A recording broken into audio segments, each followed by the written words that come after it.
where we are in chapter 8 is on page 174 if you're following on your book. And we are talking about the universe loving balance. So I'm going to get started reading. And then Greg and I will go back and forth the way we always do and see if we can get this puppy back on track again. It's right? a puppy tonight. Yeah. Okay. Okay. All right, so here we go. The universe loves balance. So in the middle of each face, a point grows opposite the first point. In figure 8.1, a ball is placed in the center of each face. Again, the tightest packing of spheres creates a balanced form now with 8 opposing points. Number 8 completes the field, introducing the fundamental building block of creation, a star tetrahedron, with one tetrahedron pointing up and the other pointing downward. And you can see that in that image, how it's the up and the down. Okay, you're talking about That this one right image there. right over here. And as far as what we have physically, here is what we're talking about. Star tetrahedron with a made up of 2 tetrahedrons. Oh, it's too far away to reach. One pointing up and one pointing down. Okay, so there are 6 places where the tetrahedrons cross each other. Connecting these 6 cross points to each other forms an octahedron, and you can see that octahedron on that screenshot below. And the octahedron, so it's connecting these points where they cross each other, and when we connect all these crossover points, we get an octahedron in the center. and energy flows off the 8 points of the interlocking tetrahedrons. These outer 8 points connect, forming a cube. These 3 platonic solids come together in a nested fashion that is known as Metatron's cube. It reflects how the physical aspects of universe interact, creating a grounded flow of order and manifestation. During the Dark Ages, while Europe was struggling to survive, Islamic scholars translated the works of Greek philosophers and kept the mathematical knowledge of the ancients alive. Unlike Christians, who venerated iconic images of Jesus and the saints, the Islamic culture reflected their praise of Allah through beautiful calligraphy and geometric patterns. Their mosques were well known for their intricate tiling of two-dimensional design. And it's very interesting that that's one of the things in their mosques. There is to be no images that have an image of God as a representation of anything human. It's all the way that the geometry is expressing that perfection. These Islamic scholars used a process called orthogonal projection to translate three-dimensional forms into two-dimensional patterns. It's accomplished by shining a light through a geometric form onto a light background at a 90-degree angle to the light flow. We've seen a duplicate of the 2D Metatron's cube in a book called Islamic Patterns by Keith Critchlow, where they were representing the nesting of an octahedron and tetrahedron inside a cube. They used the hexagonal projection of the grouping because it was the best choice for the tiling. Leonardo Fibonacci was an Italian mathematician who studied with an Arab master when his father was the economic consultant in Algeria. Leonardo brought the pattern of the nested solids back to Europe along with the Arabic numbering system of 1 to 9 plus 0 in the early 1200s. He's best known for the numerical series named after him, the Fibonacci series, that works with the phi ratio, as we discussed in Chapter 7. In the 1980s, the nested solids pattern was resurrected as a mystical symbol that generated all the Platonic solids. That misconception persisted because all the Platonic solids have one perspective where they will fit within a hexagon, and that's figure 8-2, which we can see here now. The three forms that make up Metatron's cube can accurately be traced using the points found on the 2D projection, but the icosahedron and dodecahedron would be distorted from their true perspectives if these same points were used.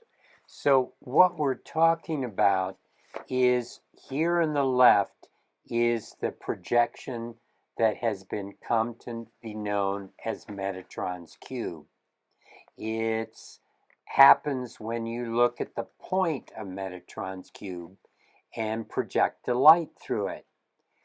When they took each of the points in here and put a circle around it, circle, circle, center circle, they ended up with 13 circles. And this perspective works with hexagons, and as we've seen in previous chapters, 6 is the holder for everything. So a tetrahedron fits in there. You can look at an octahedron from a certain perspective.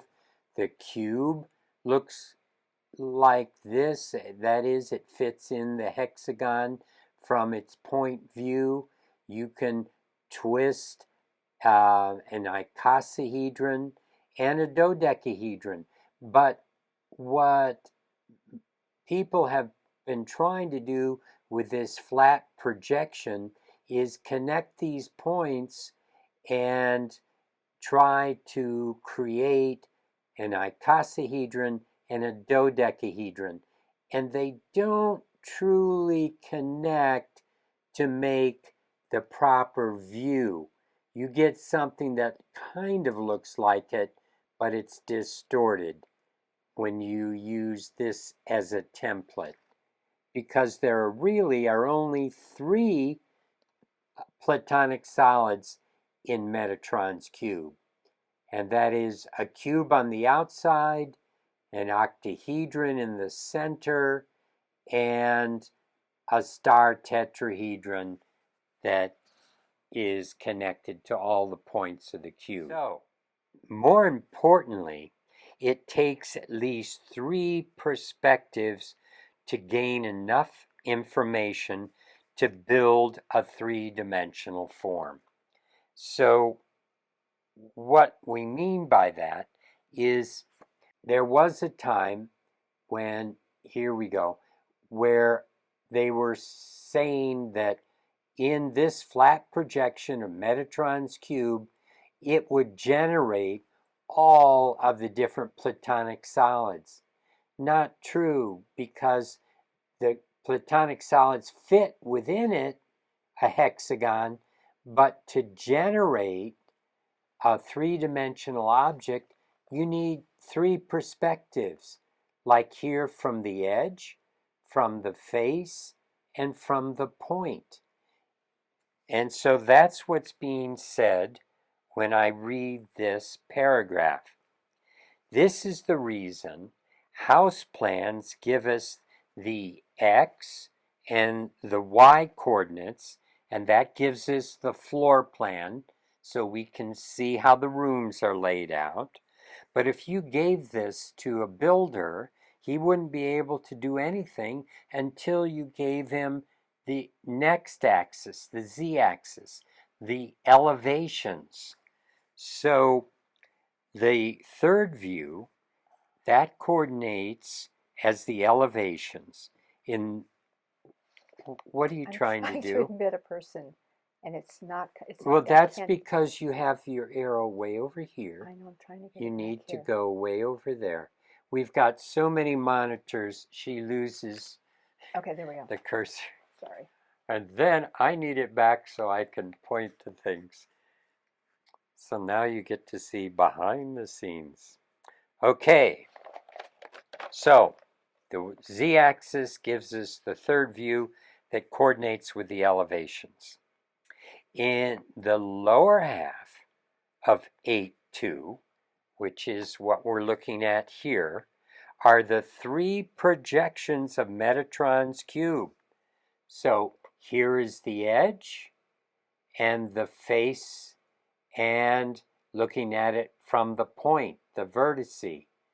So you see there are three different totally unique patterns that happen with Metatron's cube and all geometries when you look at them from their edge, their face, and their point or vertice. So each view has a different geometry and works with unique square roots. But all three are needed information in 2D if we are to be successful in creating the 3D structure they represent. So what that means is you need to have this edge view, this face view, and this point view in order to reconstruct Metatron's cube. It's not easy to look at it from only one perspective and figure out what the whole geometry is. And so that's what we're saying is necessary to get the energy of that form. You need all three perspectives. And that's where we're going with this. So most two-dimensional forms we see are meant to be 2D and are instructional and inspirational guideposts pointing our consciousness toward greater fields of understanding. You see, as human beings, we've been using paper, we've been using books, we've been using drawing. That's how we communicate with each other. We communicate through a 2D language, a two-dimensional version of our reality. And yet we've come to believe that this sometimes is reality, but it's only a projection. It's something that we translate inside our heads. And even though the image is there, just like you've been seeing, you're kind of taking that image and giving it life inside your brain. That's how we translate 2D, and it all happens inside our heads. 2D doesn't exist because if you switch it sideways, it disappears. Most 2D forms we see are meant to be 2D and are instructional, inspirational guideposts. I read that. However, they are not capable of moving higher dimensional energy. The reason is that two-dimensional images and words exist only within our mind's perceptive awareness. Thank you. If you turn the page, they are printed on sideways, they disappear. That's what we mean by doing that. And they have no substance or power in our 3D reality except for what we give them. This is the placebo effect. So what this means is that all the geometries in all the books, all the drawings, all the things with Metatron's cube, the flower of life, and Sri Yantra, all these two-dimensional things don't really translate energy. They don't have any energy of their own. We give them energy with our consciousness.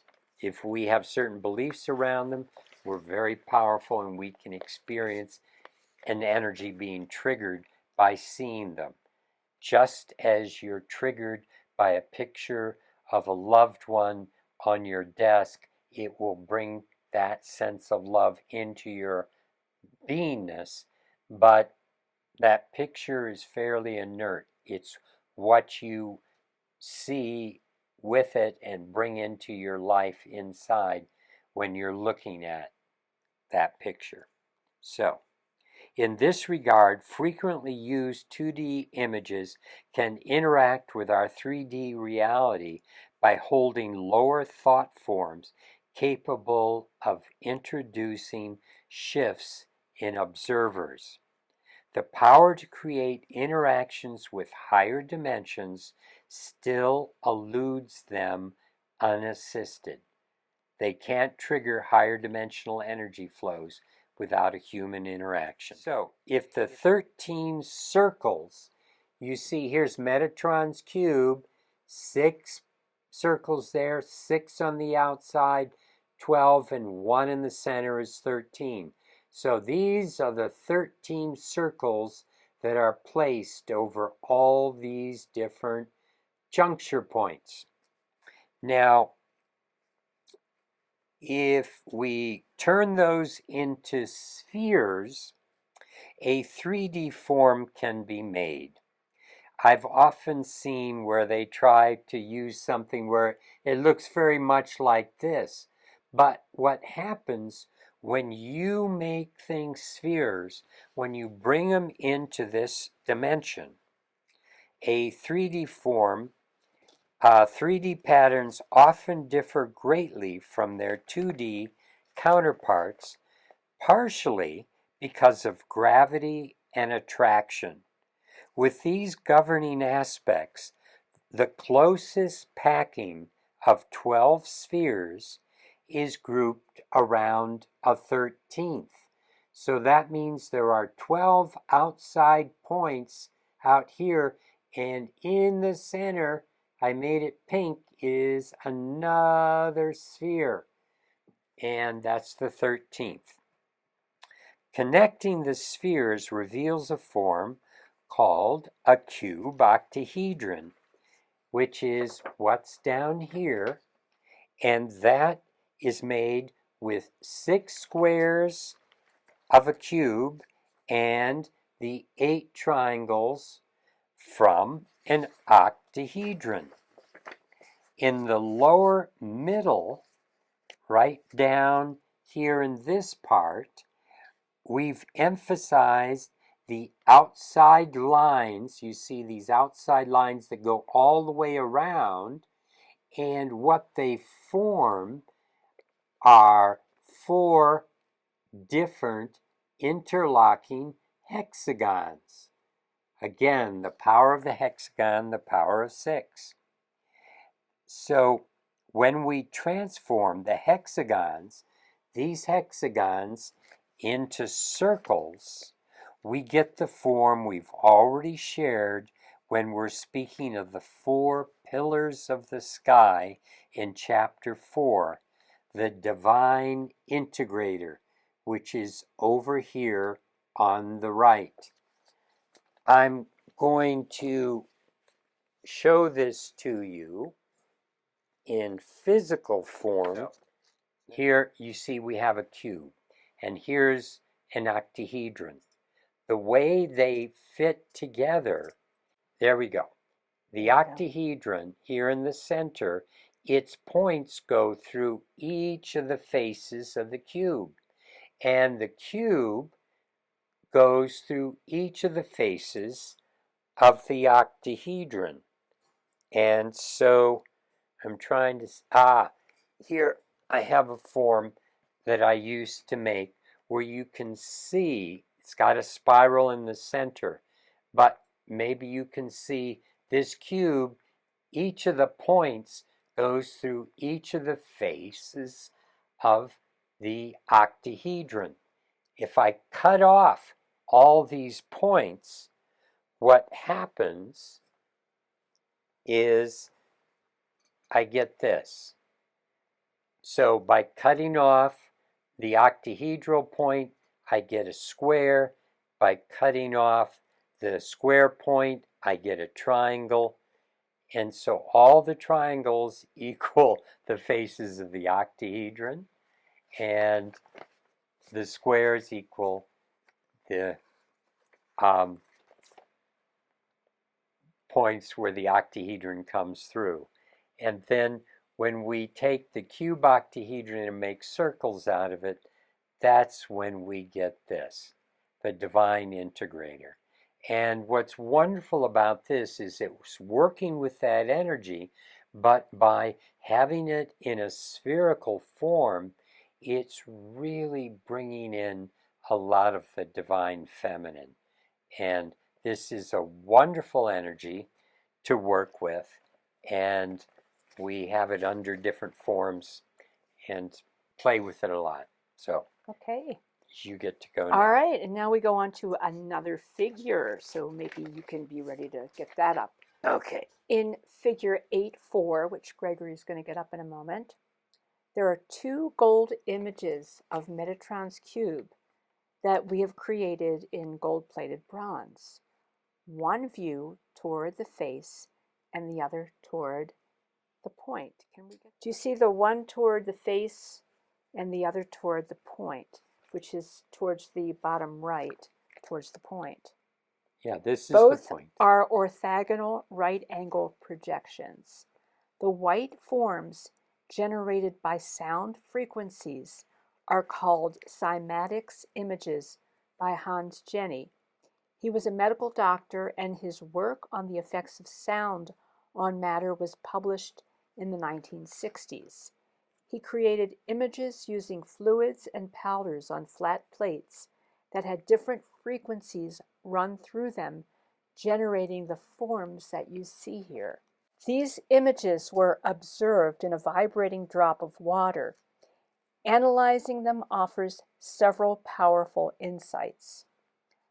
When the frequencies are changed, the patterns shown with cymatics shift, and we witness two completely different images. When we realize that the two images are different perspectives of the same three-dimensional geometry, it becomes evident that sound is three-dimensional, and we are witnessing a perspective shift of a 3D singularity with this Metatron's cube. What is shown with cymatics is more than change the frequency and change the pattern. It shows that changing the frequency can shift the perspective within our three-dimensional reality, and each of these perspectives is linked to a different energy frequency. It further indicates that the orthogonal right-angle projections of Metatron's cube are archetypal and exist as pure energy that can be accessed through different mediums. This shows that every three-dimensional geometry has at least 3 projections of perfect symmetry. Each of these directions in the 3D geometry offers a different portal of energy. Some directions are more helpful and beneficial than others. The point view of Metatron's cube, for example, is the most active direction for moving energy. So when we work with these forms, we'll notice that we'll want to play with them in different ways depending on how we may be focusing on the points or the faces and the internal energy flow. Since a frequency energy input was used to generate these images, it leads us to understand that the solid forms of Metatron's cube are reflections of pure energy movement. This energy is not an amorphous field, but is organized and structured, following rules and patterns to replicate itself when stimulated by frequencies. This means that we can expect repeatable effects from the forms. As we look closely at the cymatics image of the point view, again, that's this point view, we can clearly see here's the center star, and you see how the energy is flowing off these points into the other points.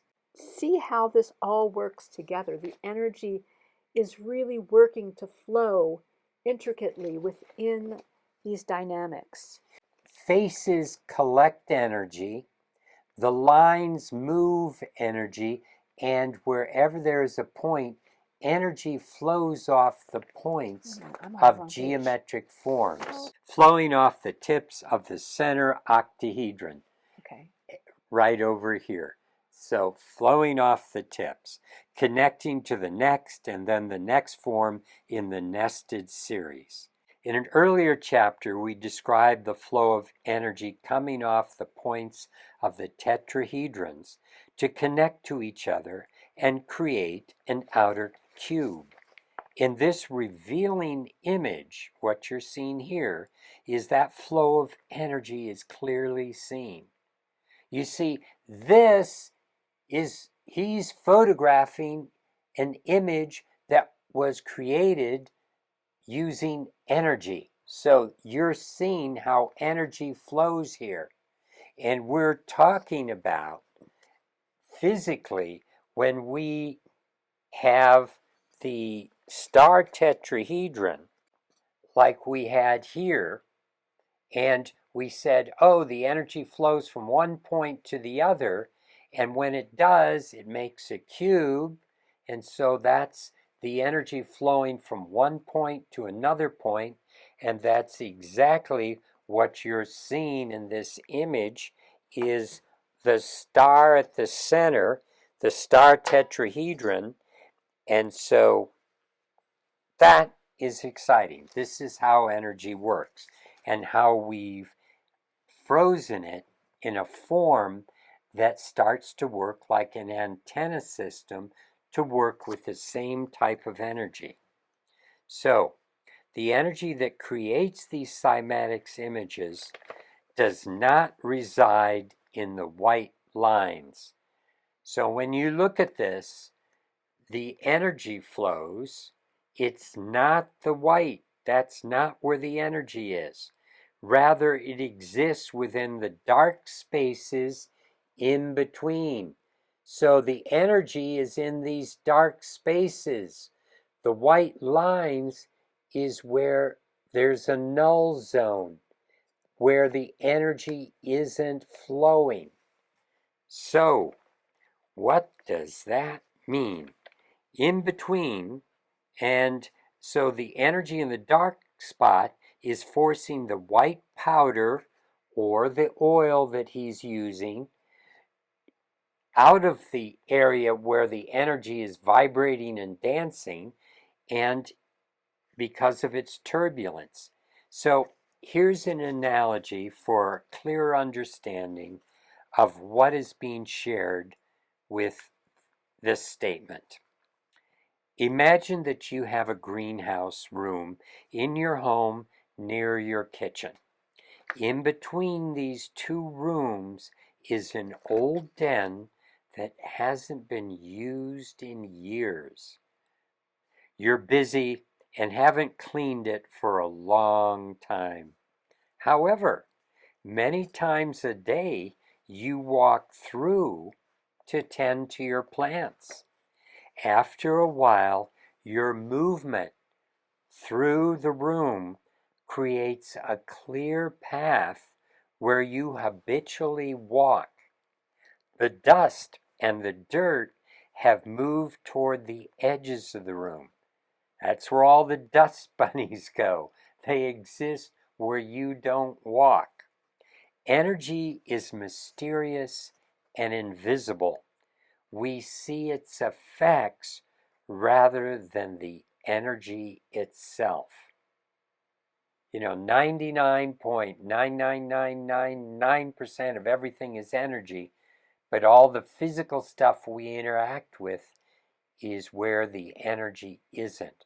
We're the slowed down in between spaces.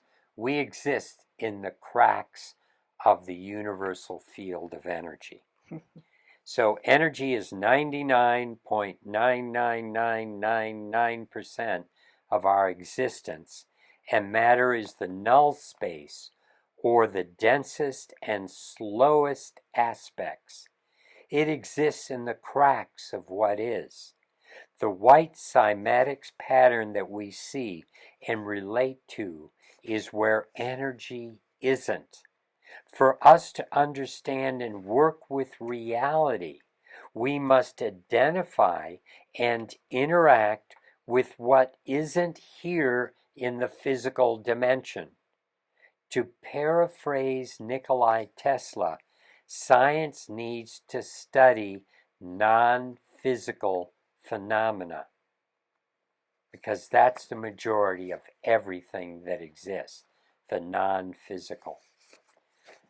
Oh, an exciting revelation occurs with applying the understanding that nothing is linear. If the energy of sound can structure reality, then the structure of reality can energize sound. So what I'm saying is things don't always flow in one direction. That's linear. It's both directions simultaneously. Everything is omnidirectional. Everything is 3D and more into the fourth and fifth dimensions. But we can't understand that until we start to understand 3D better. So we have demonstrated this with one of our tools called the woven spiral star, and that is right here. When words or sounds are spoken or played through this form, they shift and become fuller, more penetrating. The energy of the form couples with the energy of the sound, moving it to a higher vibrational level. This heightened quality works over a distance and comes through in videos with the differences perceived and felt over a phone line and internet. Physical geometry can reinforce the geometry of sound to become a greater carrier of intent. So, what we are saying, and this is true with a number of our geometries, this is one of the simplest to demonstrate it with, which is our woven spiral star. And if I am speaking to you, even though I have a mic down here, when I talk to you and send you love and joy, and when I hold this up and I send you love and joy, can you feel the difference when I'm doing this versus when I have it away? I hear the difference. It almost, I used to think I was shifting things. I was playing a game with myself. But it reflects back to me. I hear it. And when I'm doing this, it's almost like I'm in another vibrational realm. All right, the platonic solids are important shapes in sacred geometry.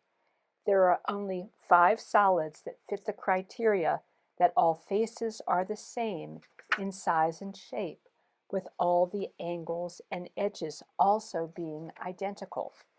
They were named after the Greek philosopher Plato because he referenced them as the building blocks of creation in his well-known dialogue Timaeus, written in 360 BC. Pythagoras worked with them in 500 BC, and stone sculptures of them have been found that were many thousands of years older. So, how old are they? In figure 8.6, we see some interesting mathematical addition.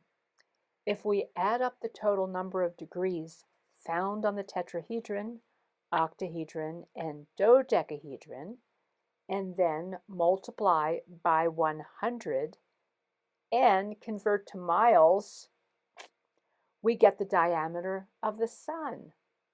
And that's what Gregory's showing you there. Very interesting, huh? A different set of 4 solids gives us the exact diameter of the Earth, translating degrees into miles, and the total of the cube equals the moon's diameter within 99.99% accuracy. How do you explain this? This doesn't make sense to the rational scientific perspective. The universe shouldn't fit together like this, but it does. This is not speculation or some theory that must be proven. It is simply an observation of what is, and certainly gives some more gravitas to the term building blocks of creation. We are not arguing who or what did this, how or when this was done, but it is and always has been so. So that's where, we really got so excited about discovering these archetypes, because this is the foundation of the universe.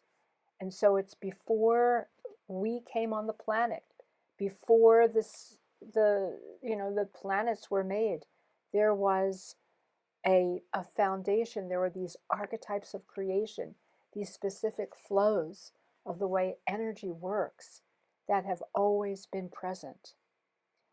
These harmonic correlations only work if a degree is the exact measure that it is, and 360 of them fit into a circle and a square. This only works if the mile is a divine measure that's been passed down from antiquity, like many other hidden facts.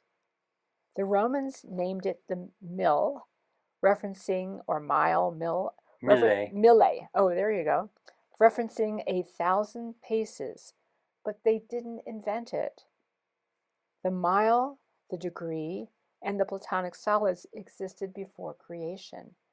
They are the components of universe, or the components universe uses to maintain order and coherence. That's a really important thing, because, particularly when we feel so much chaotic energy, it's a calling for us to come back into that coherence. And the coherence is within the foundation of the universe, within these archetypical understandings. There are archetypes, which are the structural aspects of creation that arise from consciousness. They are immutable and universe in nature. The amazing thing for us is experiencing the shifts in environments and human consciousness when these archetypes are grounded, solidified, and made tangible. When we take them out of the conceptual realm and build a physical analog out of a conductive material, the energy of the archetype starts pulsing through in a way that most people can feel.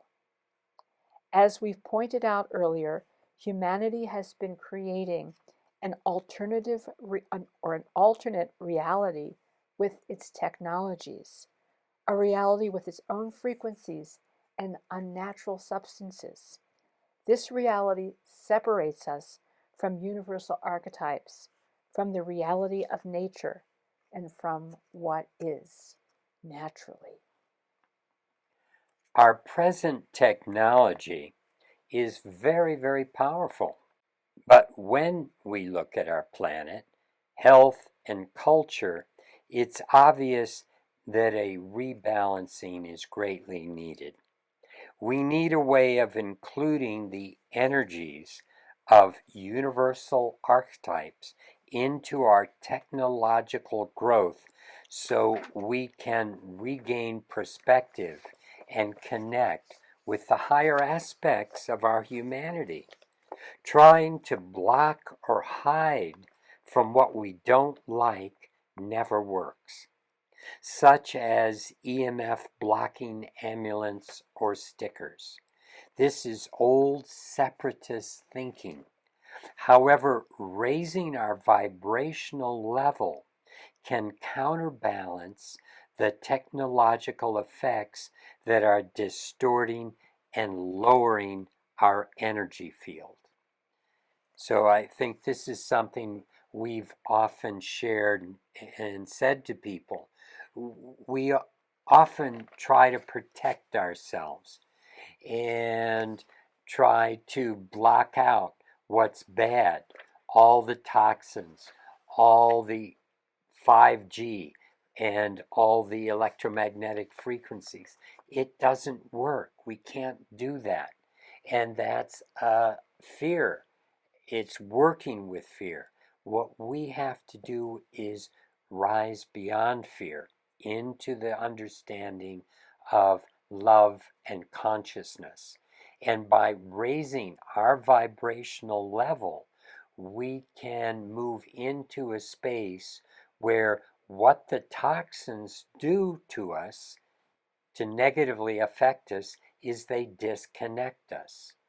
What the electromagnetic frequencies do to negatively affect us is they create a filter, a field that distorts our field from connecting to the bigger natural field that is the archetypical aspects of creation.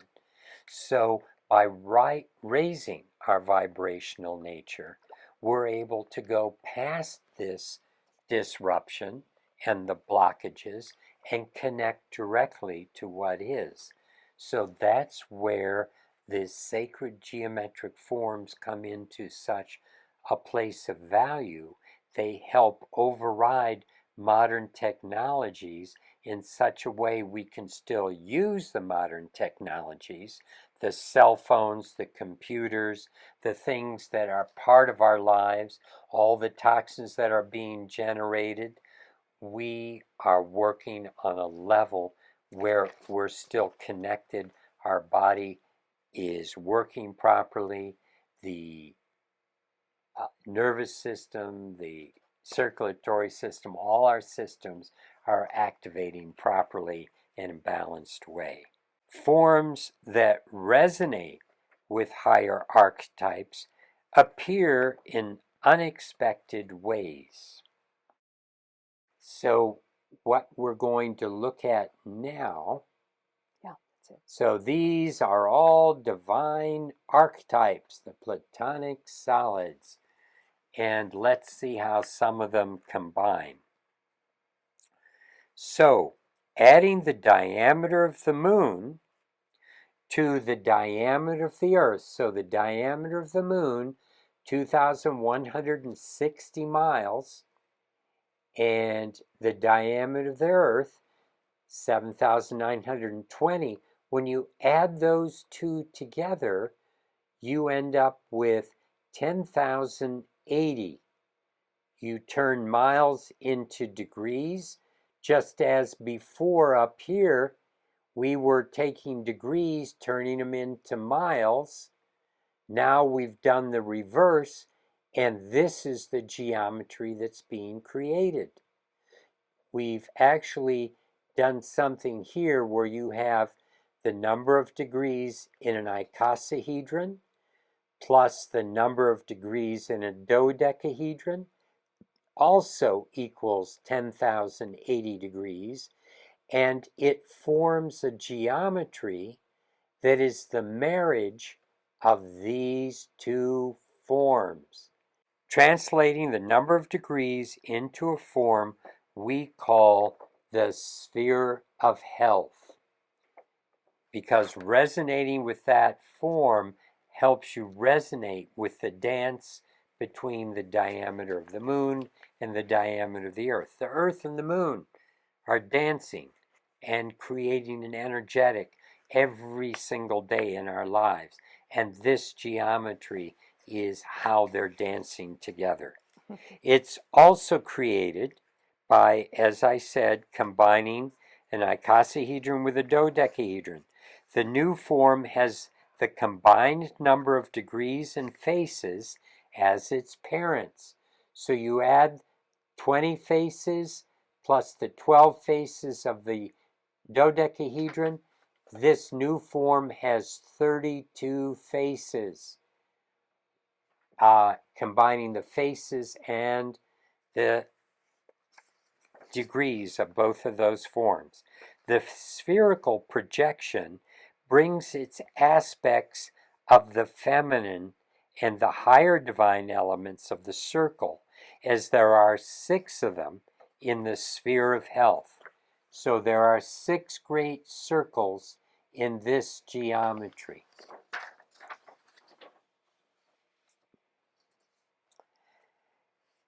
The icosahedron interacts with the dodecahedron with the point of one fitting into the midface of the triangle or the pentagon of the other one, just the way the cube and the octahedron were interacting together.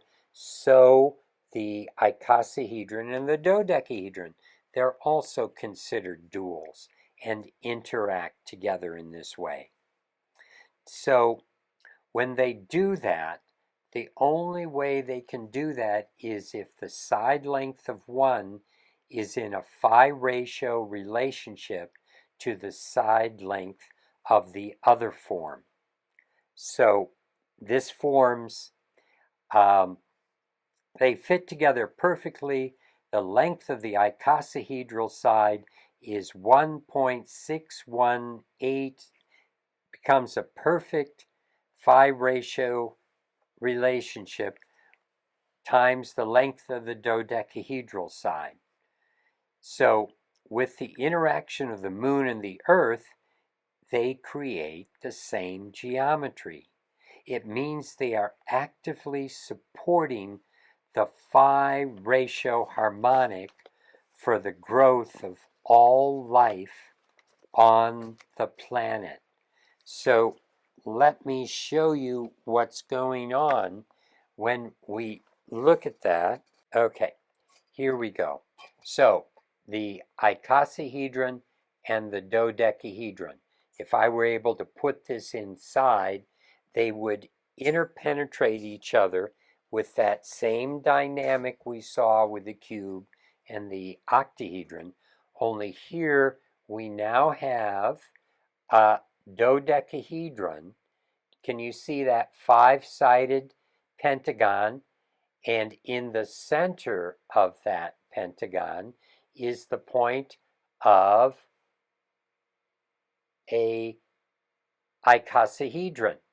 So they interpenetrate each other and they form these crosses where this short length divided into this long length is in the relationship of the phi ratio. I'm looking for my calipers. I lost my calipers. Anyway, trust me, even without showing you, this divided into this is equal to that phi ratio display. And the way we get this into this form down here at the bottom is we cut off all these points. So if we cut off these points, what happens is we get this form with the points cut off, and then you have 12 pentagons and you have 20 triangles, the number of faces in the icosahedron, the number of faces in the dodecahedron. This is how they marry together to form this form that we saw up here in the upper right. And when you turn all of these into circles, you get this form that we have down here. This is the sphere of health with 6 great circles that are the way the way the icosahedron, dodecahedron dance, the way the moon and the earth dances. Yay, we're all dancing, we're all moving, we're all coming together and going apart and coming together again. The moon and the earth continue this phi ratio dance in the way we already shared in figure 610. So I'm going to show you that again here because this is going back to something we shared earlier, where if you put the moon right on the surface of the earth and you were to draw a line from the middle of the moon to the middle of the earth and then go out the earth's radius to the edge and draw another line from the middle of the moon to the edge of the earth, the diameters of these two, the earth and the moon together, is 5,040 miles. The diameter of the earth, 3,960. Using the Pythagorean theorem, a squared plus b squared equals c squared, tells us that this is 6,410 miles. And when you have that Earth radius and you divide it into this outside hypotenuse, what happens is you get 1.618. So C divided by B, you get the phi ratio. So in another way, we're getting the phi ratio. This means that there are several ways the Earth and the moon are working together to work with phi, to work with life. This is the way all life expresses itself, from plants, insects, animals, human beings. We've been seeing that life follows these proportions, this ratio, and consequently, the earth and the moon reinforce this energy, reinforce life in a number of different ways. They are doing an archetypical dance to help life stay on track in its proportions, in its rhythm. And so, this is not something that happens easily by chance. Although there are a lot of scientists that would say, what else could it be but chance? Because who can believe that any of this is real? It's a profound statement of perfection and engages in this universal play. Life has been following the divine harmonic of phi and the phi ratio since the beginning of creation. Everything in creation keeps dancing with this same irrational number. I call it irrational because it never resolves. You can draw it, and the moon and the earth demonstrate it, but mathematically, you can't pin it down. To carry on further with the unique number 5,040, which you're seeing here as the sum of the diameter or the radius of the moon and the radius of the earth together. I said earlier diameter, my misspeak, forgive me. We'll go back, correct that. It's the radius of both of these gives us 5,040. And this is presented by those combined radii. We find that it's also the total product of the first 7 numbers. What basically we're talking about is something called factorial 7. 7 factorial, or factorial 7, means you take all the numbers including 7, 1 times 2 times 3 times 4, all the way up to 7, gives you 5,040. So our numerical system is set up to give us that number, which is equal to the radius of the Earth plus the radius of the Moon. And it's also the product of the last four numbers of the decade, that is 1 through 10. So if you multiply 7 times 8 times 9 times 10, you also get 5040. So just the way our numerical numbering system is set up, I think it's all pretty magical. Yeah.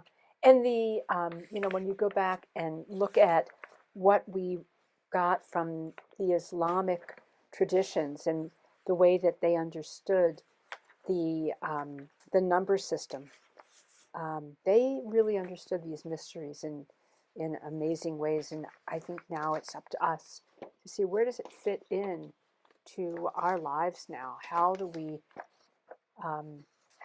bridge this time that we're in of spirit and matter? We're in a time of enormous transformation, and being able to use this information, this knowledge, helps us to find the coherence, find the center of creation, and hold that as we're going through so much shift and change on this planet right now. The more we understand our roots and the essence of creation, the more we are not just blown around by all this energy, but instead we recognize that we are in a moment, and we're in a dynamic universe that is going through what it's designed to go through, which is extraordinary shift and change and transformation. So, thank you so very much. We are grateful for your sharing this journey with us. And until our next program, we'll see you then. Have a wonderful evening. Blessings and light. And love.